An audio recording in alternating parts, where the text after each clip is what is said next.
It's great to have you here today. So this is a slightly different session to the usual ones. If you've attended the Let Your Profile Shine or Welcome session before, you already know me. But if you don't, my name is Eva and I'm a community manager at Juno. And the reason why I am running this session is as follows. So I had the Juno review team. It means that every profile which is submitted to Juno is seen by a number of people, and I'm one of the people who actually review them. So I look at things such as your portfolios, your CVs, your LinkedIn profile, etc.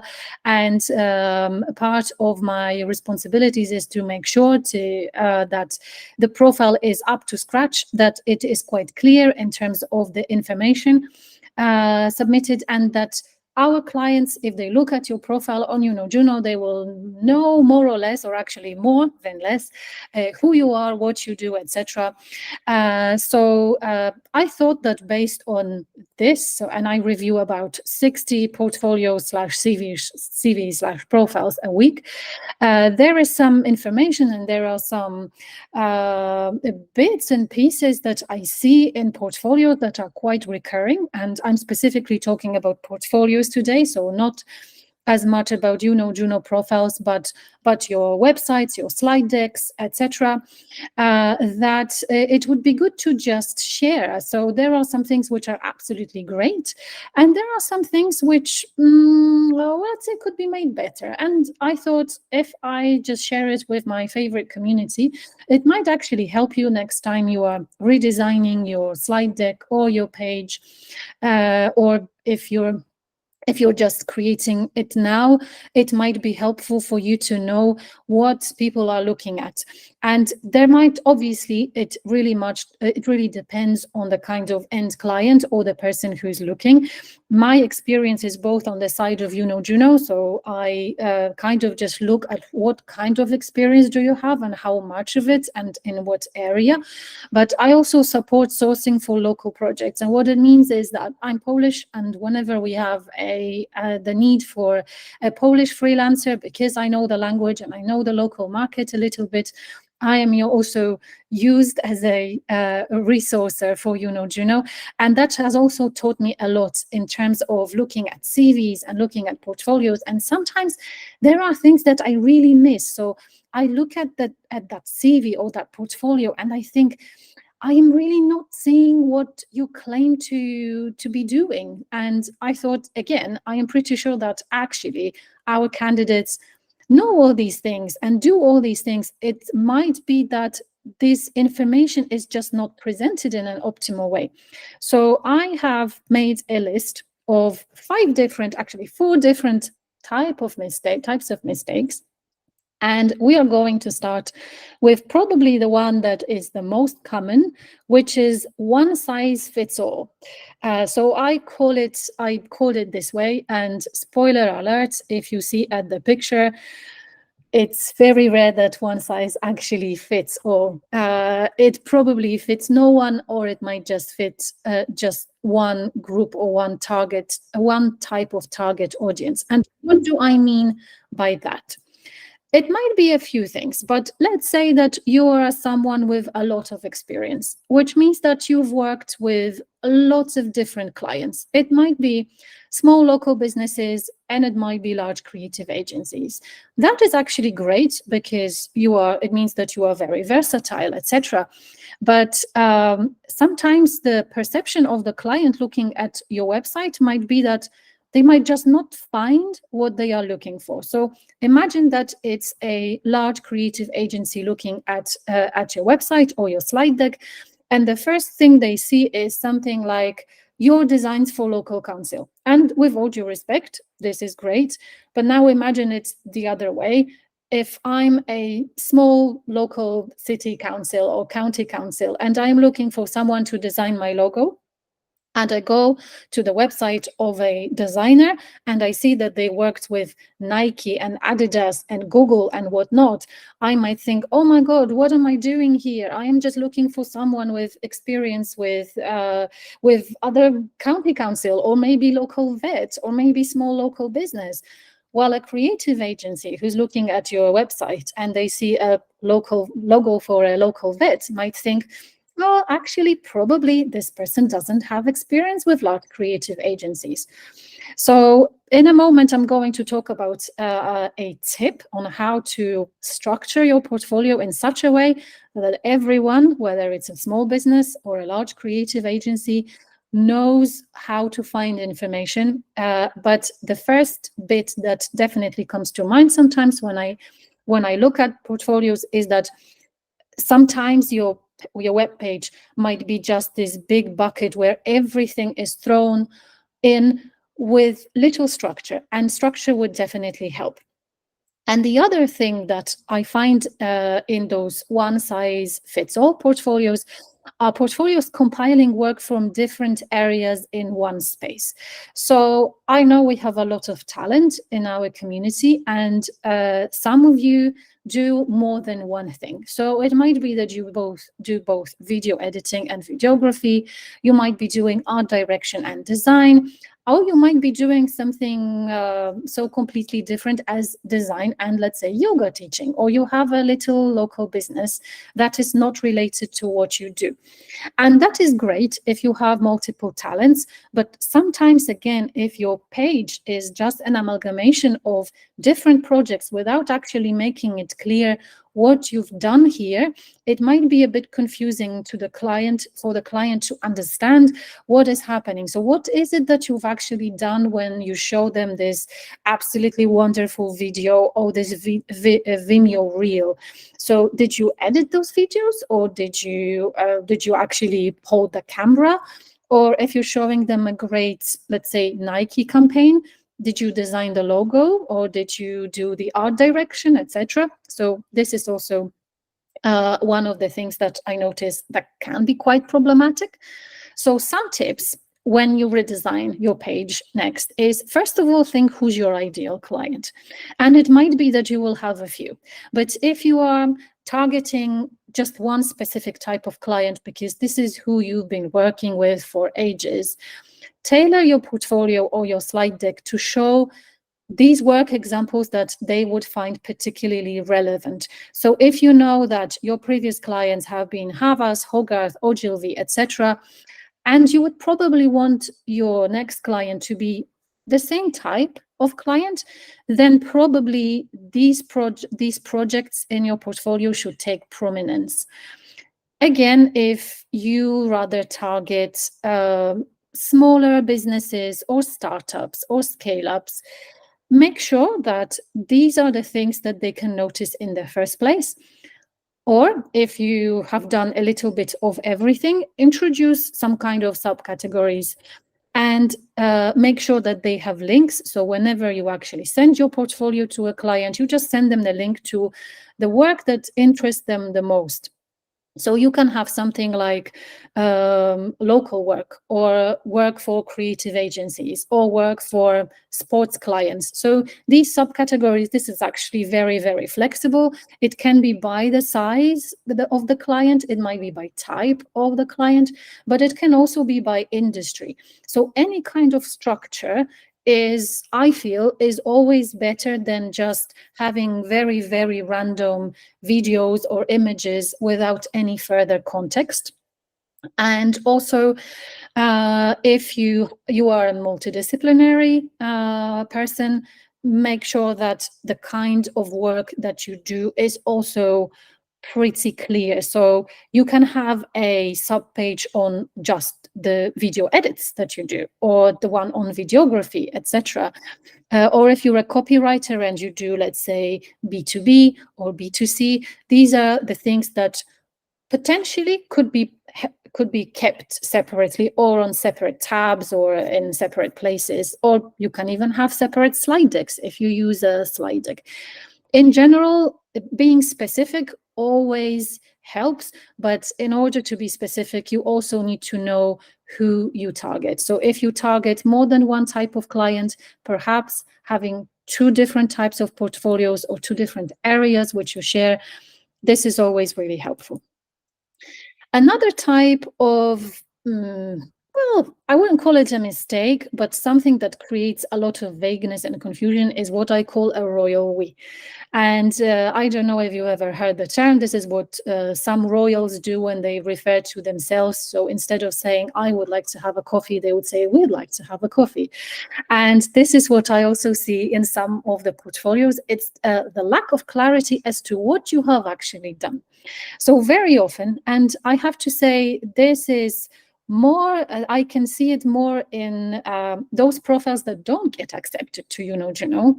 And this is one of the reasons, is that I cannot, or the client cannot really understand what you've done in this project. So it can be a page of you and your small creative team, or let's say you work on a little creative studio and it's you plus 3 other partners.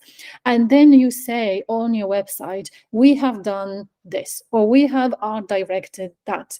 But who is we? Is it you, or is it all of you? Is it your partner, etc.? And this is especially important when you apply to work or apply for a project, and you apply as yourself individually, and then you send this website which actually talks about your collective work. It's entirely clear to the client who has done what here. And maybe, I have seen some cases of where it has been someone relatively junior, and they said that they have worked for Spotify and Netflix, but actually the work that they've done was not on the whole campaign. Well, from their portfolio, it could have looked like they've actually created everything. And there's nothing wrong, because if you start, or if you're a junior or midweight, it is clear that you are not doing everything. But it creates a certain impression that you might not be clear from the start, or that you might try to, cheat your way into getting seen. And there are better ways of making yourself be seen, rather than saying, we have worked on this large projects. Well, actually, your part is just a fraction of the big thing. And one other thing which is quite related to this, and it also constitutes to this feeling of vagueness and confusion, is using very general terms to refer to your work. And I feel that sometimes the candidates, they feel this is actually for their benefit when they say that they've won awards, they worked with multiple clients, that they've spent last 15 years on freelance work. But actually, you can make this information a bit more specific and make it work in your favor.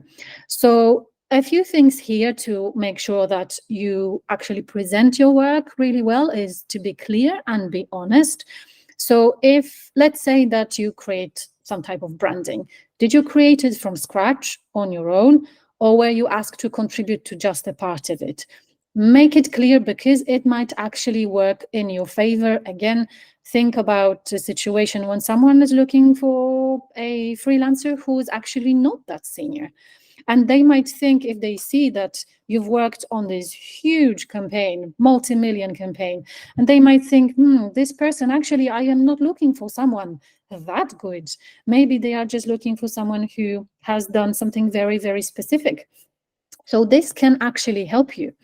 Again, if I refer, because I refer very often to video editing and videography, because this is actually very common in this industry, that these portfolios don't make it clear as to what you've done. So if you have a video reel, did you edit the videos? Did you create animations? You directed the video? Or maybe you're just a copywriter, and what you're showing in your video is the content that you created, while someone else edited the video. So especially if you have this collective website of where you show the work of a couple of people, it really helps if you show that, okay, this is my part, whether it's a video or a piece of copy or an image. I feel it really helps to understand your experience. And this is just one extra bit. And again, this is probably more relevant for more junior candidates, clarify which projects are hobby projects and which are actual client work. I have to say that most of the portfolios I see, they are quite good in this respect, but sometimes I see someone showing that they have redesigned again. They have redesigned something for Spotify, and then it turns out that it was their hobby project, which is also great. We've actually interviewed a client a couple of months ago, and we asked whether they do look at hobby projects. And they said, yes, absolutely. Passion projects are very important for them. They are also a way to see the style of your work, etc. But I feel it is a bit more honest if you actually say, yes, this is a passion project. This is not something that we've been pitching to an agency. But as I say, this is actually a comment mostly for more junior freelancers.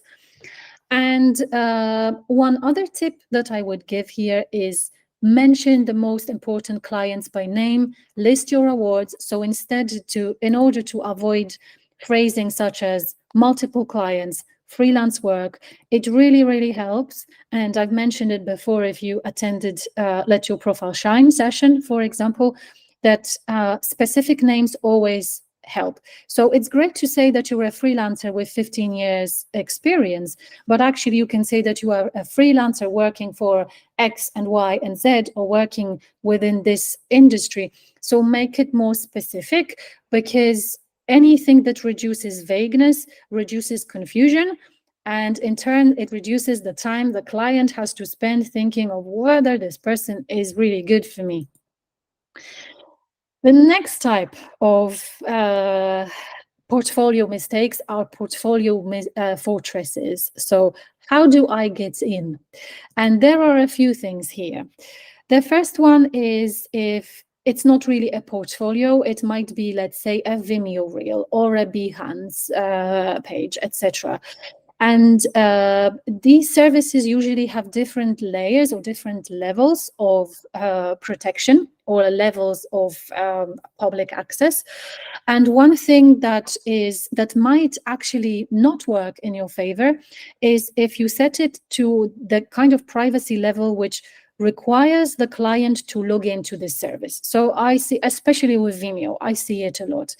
And while this is not a problem for me, because I might have my own Vimeo account, some clients, and this could be, for example, really big banks or any kind of legal companies where they are very, very sensitive about the way they use their work accounts. This person might not be able to create an account or use a their personal email in order to log in to the service in order to see somebody's video. So it is just easier, if you can do it, just use this kind of general public setting where anyone can access it without having to log in. It is so much easier to see. A very similar one, and you've probably heard it from me before, is if you keep the whole portfolio password protected, and also if it's not very clear how I can get the password from you.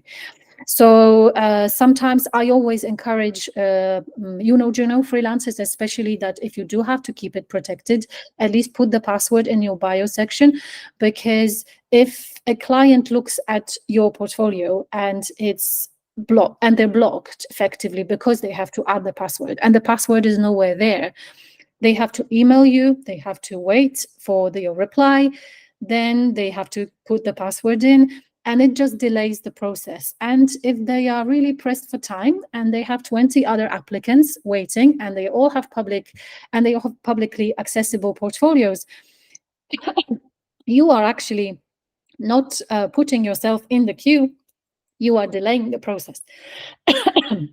Sorry about this. So if you can, keep your portfolio open, but there will be some more tips about what you can do if you cannot do this a bit later. Again, one of the things that I notice, and that probably is not with Juno freelancers, but sometimes when I source for external projects, I see people using zipped folders. if they don't have, so if you don't have a website or if you don't have a slide deck, some people just put a bunch of stuff that they created into a Dropbox or Drive, and they zip it. Again, zipping a folder is a problem for one of those companies which might not, where actually they have a firewall or some kind of really sensitive antivirus protection, and they are just not able to unzip it. And also, it is just so much easier if they don't have to unzip it, look at what's inside, and also try to understand what's inside, because that leads me to the next point, which is folders and files with cryptic names. So you can see an example on the right of this slide, and the cryptic names, I mean something that actually doesn't tell me anything. So it might be a file which is called video 1 or picture 2, etc., etc. I don't know what I'm clicking, especially when there's a lot of it. So if there are 3, fine, I can check each and every one of them. But if there are 40 and they are all just named 02, 03, I am not sure what I'm looking at here. I might, I don't even know if it's a logo or if it's a whole campaign. And is the video a reel or is it something smaller? So these things, when they are not clearly marked, they just create perhaps not the best impression. One other thing, and that it does not relate to the portfolio as such, but the way a client or a hirer, a sourcer can find the link to your portfolio. So on Journal, it is not that relevant because first you send your profile, and every client who has used Journal before, they know that there are those little gray icons that they can click, and this is how they access their portfolio. But sometimes I have to source clients on LinkedIn, or you probably use LinkedIn or some other kind of platform where your CV is the first thing that the client sees, even before they see your portfolio. But you probably have your portfolio link somewhere in your CV. And now it is very important to make this portfolio link on your CV quite conspicuous and visible. You wouldn't believe the level of creativity people have in terms of putting their portfolio link, but sometimes I would say the creativity doesn't actually do you any favor. So I have found portfolio links in the footer of the CV in very little font. And that was a CV of a copywriter or a designer. So actually something that was super important. And it took me a while to actually find it. And then one other thing which makes it quite difficult in receiving or looking at this is the links which are difficult to click. And again, I am talking about the link in or to your portfolio in your CV. So if you can, and I'm going to talk about it a little bit more in a second, make sure that you have hyperlinked it in your CV so that it's actually clickable. Yes, of course, the client can just copy and paste it, but it is so much. But sometimes, especially with some ways, some documents are converted into PDF. It is actually quite difficult to copy paste it. And when it's something more difficult than just, let's say, www.johnsmith.com, when it's a, let's say, a behance.net/12345 Emma, then it's you're just adding time to the hirers on the hirers side to either copy paste it or even worse, retype it. So a very quick fix, just hyperlink your portfolio. And also I'm going to show you a very quick example of how to make sure that your portfolio is visible in a second. But before that, one last important bit, broken links.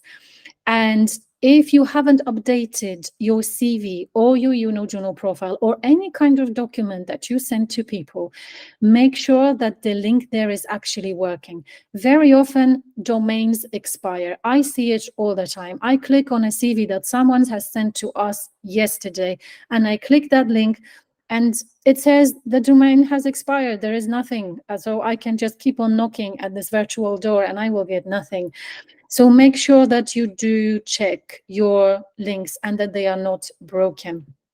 So to give you an example, and you might feel, why is she showing you something in a foreign language? Actually, this is precisely the reason. This little picture in the bottom right corner, this is an extra. This is what I snipped from a CV of a Polish motion designer. And it's all in Polish, and it's completely fine if you don't understand it. But even if you don't understand it, I am pretty sure you would know what to click in this on this CV in order to access the YouTube or the Behance page of this freelancer, because there is a big green button directing you to either. So even if someone by accident has sent you or sent the CV in a foreign language to the hirer, look how easy it is to actually find the link to their portfolio. So very, very easy solution. Just add a button, or just add something that clearly says, even in capital letters, portfolio on your CV, and it really, really helps. Keep track of your domain expiry date, as I always say. Put it in your calendar. Maybe if you know that your domain will expire in 1 year, or you're planning to move it somewhere else, make sure that all your documents, all your CVs are updated with the new link, or that you've actually paid for your domain to extend it for the next year. And in terms of portfolios with confidential work, I always recommend keeping it public, but if there is some work that you don't want to show to everyone, or you want it only to be shown on request, one tip is to make a kind of a sub-page and just keep this page protected by a password, or have an extra slide deck which is just on request. So you can put this information in your on your CV or on your journal profile, saying that you are happy to provide this sort of private portfolio upon request, but always try to make sure that at least a few of your work examples are just publicly accessible easily, without having to ask you for any extra information. Now, if you are using folders, and if I can convince you to stop using folders, that would be great. It's always easy to access a video reel or a slide deck. They are just much easier to browse or to watch.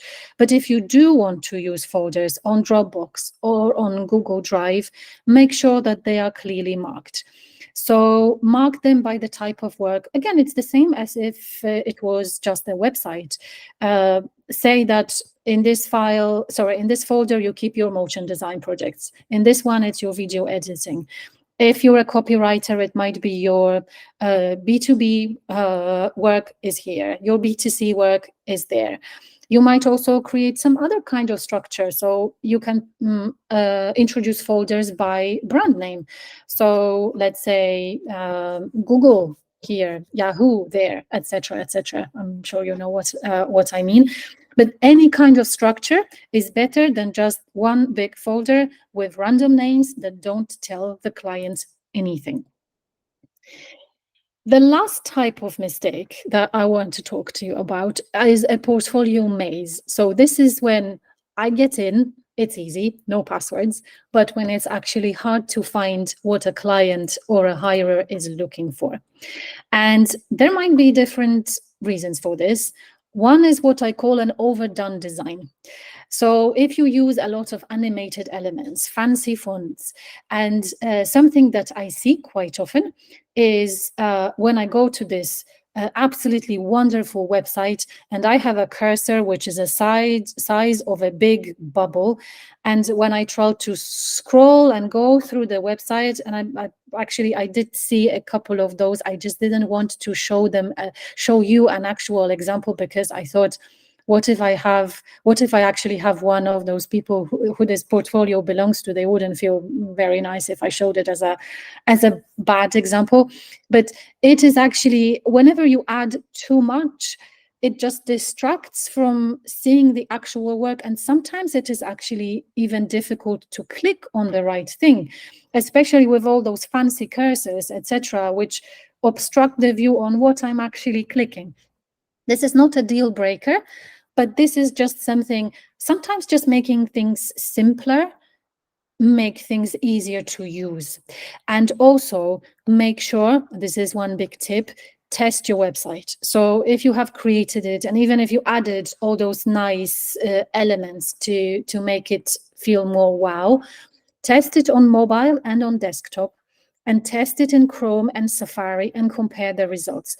Ask your friend, ask your colleague to open it on their version of Chrome or Safari, because there are different combination of things that might actually affect on how someone sees it.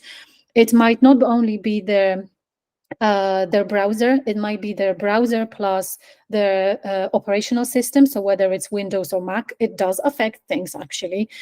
It might be desktop versus mobile, as I say. It might be that someone has an ad blocker, and that actually, I've seen a few portfolios where an ad blocker messes things up. So if you're thinking of redesigning your website, ask a couple of friends to look at your website and take a screenshot of how it looks, especially when something feels odd. Ask them to provide the screenshot and send it to you, and see whether this is what you've actually meant. Because it might look absolutely beautiful and functional on your side, while on my side, I see this huge cursor which obstructs everything. And this might not have been your intention in the first place at all. And this is especially for slide decks. So I have seen a lot of slide decks which are a maze. And when I say a maze, it means that it's a slide deck of 60 pages of work examples, but there is no table of contents. So what I have to do as well, not me, but a busy client needs to scroll through 60 pages to find something relevant for themselves. Well, you can make it easier, so you can still have a slide deck with an impressive size of 60 pages, but try to add some structure to it. And again, this is one of the examples that I took from the slide decks that I've recently seen. So I redacted it a little bit to protect the identity of the freelancer. So the black bits are where the client names were. But this is what she said. So she said, start here. So go to page 20 if you want to see the work of this client, or go to page 37, and you can also add hyperlinks there to the client names, so that someone can just click it. Because, and again, you've often hear it from Juno staff and from me, other client names are magnets. And sometimes a client is looking for your experience with a similar client. So when they see a name in the table of contents, they might want to just click straight on this name and see your examples of work there. So instead of scrolling and scrolling and scrolling, you just give them an option to quickly click on the name and see the most relevant example of work.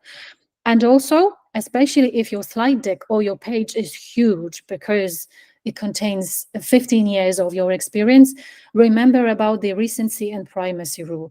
So whatever people see first or most recently, this is what they remember the most. So if there is something especially wow in your portfolio or your deck, put it as the first thing. It doesn't even have to be the most recent project, but if it's the most wow project, it probably should go as the first or the second in your table of contents, or in the structure of your slide deck. So I think that's it from me. So these are the bits that I find, if they were fixed, the world would be beautiful and all clients would find what they need in the portfolios that they see. You are welcome to ask any questions that you have right now. This is your time. So please feel free to raise your hand or just type a question in the chat.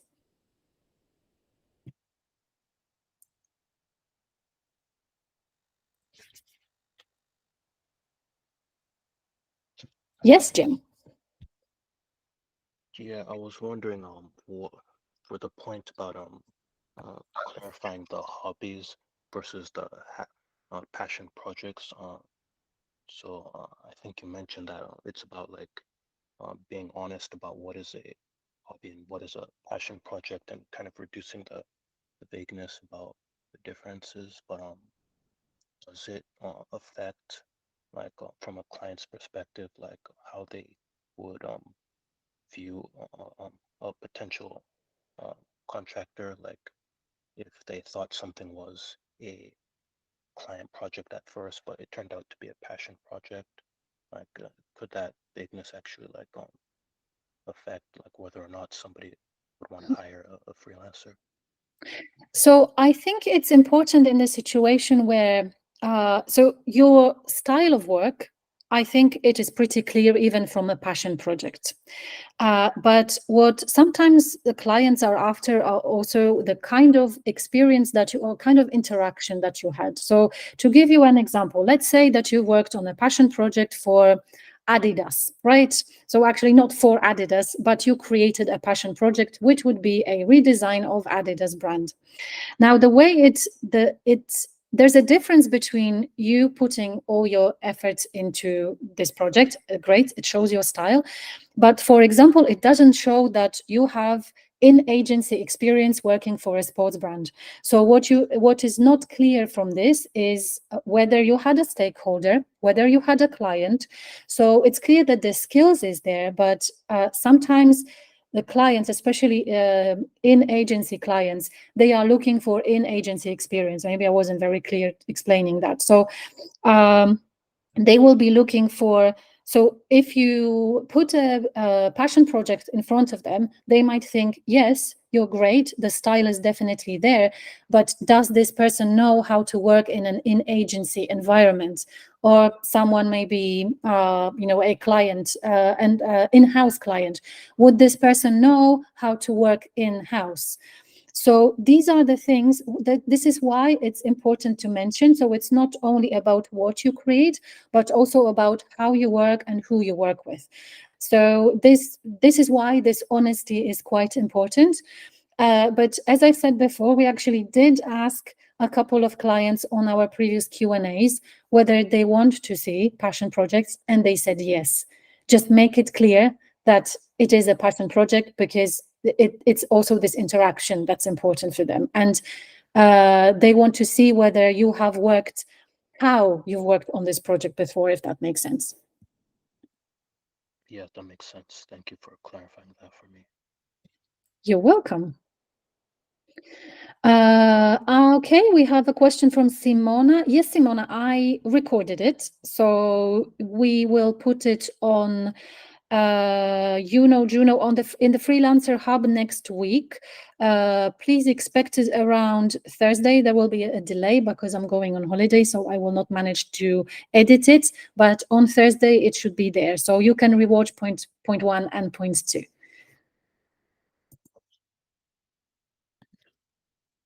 Anything else? Don't be shy.